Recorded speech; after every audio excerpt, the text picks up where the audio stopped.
the left carriage post assembly. This is the left crossbar with the 2 1/4-inch holes at one end, and there are no other holes elsewhere along the left crossbar. This is exactly the same geometry as the right crossbar.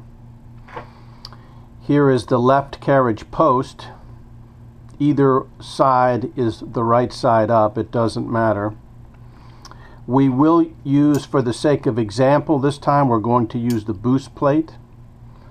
So let me get, I need 2 concealed end fasteners. Okay, the left carriage post, the boost plate, and the 2 concealed end fasteners, which I'll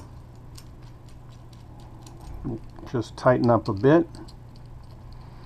And the second one, this then will slide into the left carriage bar. Then from the bottom, I can see through to tighten up both of the concealed end fasteners.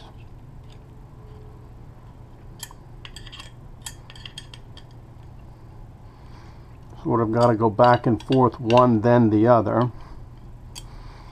Now I'll turn it sideways and give it a little bit of torque.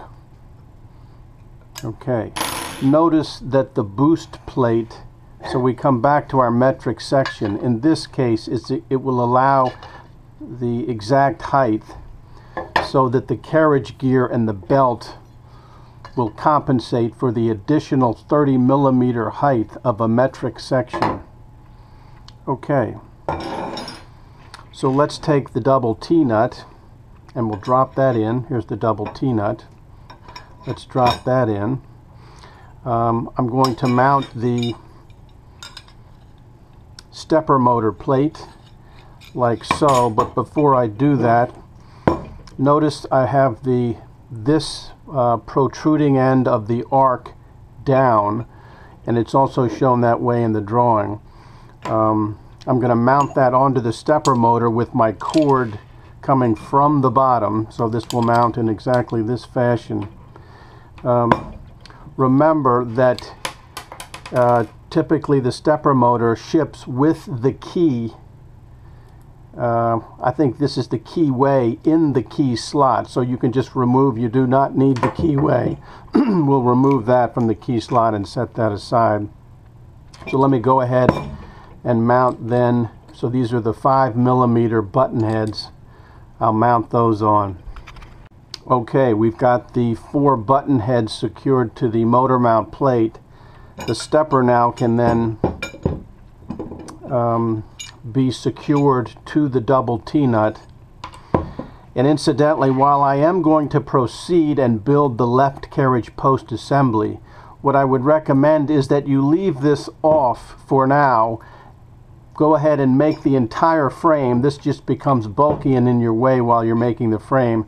So go have a look at the frame construction video, and then we'll go ahead and reattach after the frame is complete. So at this point, for the purpose of illustration, I'm going to continue to go ahead and build the left carriage post assembly.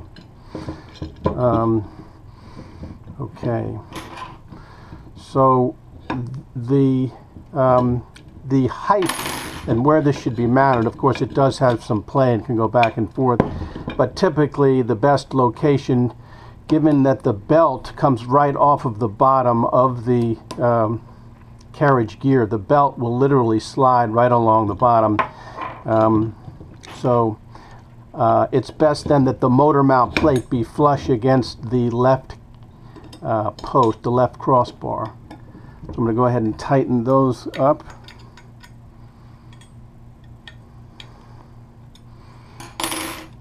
I'm then going to put on the, let me back the, so this is the left carriage gear. Notice that I will avoid, I can slide that on, bring it almost flush with the face of the stepper motor.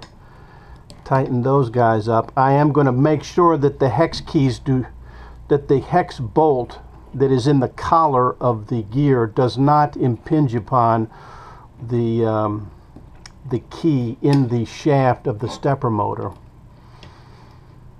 So let's go ahead and tighten that up. There are two, this is a little bit heavy duty here for these L belts, so I've got two hex. I'm going to tighten those up, and we will put on, so that's done, put on the, again, to cap off the top of the left carriage post assembly, and a bit decorative.